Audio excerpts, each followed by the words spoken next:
अस्सलाम वालेकुम। बाग जन्नत में मोहम्मद मुस्कुराते जाएंगे, बाग जन्नत में मोहम्मद मुस्कुराते जाएंगे, फूल रहमत के गिरेंगे, हम उठाते जाएंगे।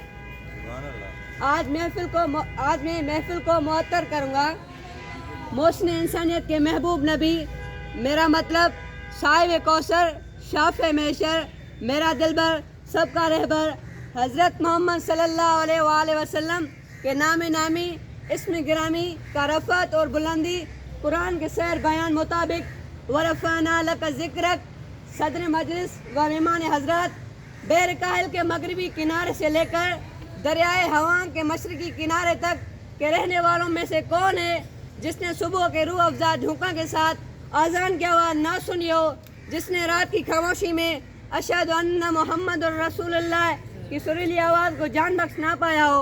यही वो अल्फाज हैं जो जागने वालों को उनकी हस्ती के बेहतरीन आगाज़ व अंजाम के ऐलान से सामने नवाजें। क्या रफ़त ज़िक्र की कोई मिसाल उससे बालातर पाई जाती है?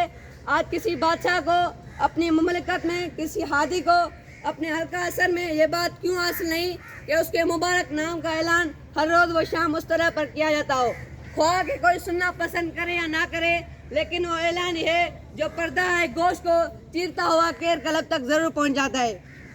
वो पत्थरों से मांगते हैं अपनी मुरादें एक बाल, वो पत्थरों से मांगते हैं अपनी मुरादें एक माल, हम तो उनके मती हैं जिन्हें पत्थर भी देखकर कलमा पढ़ते हैं। अल्लाह हाफ़िज़।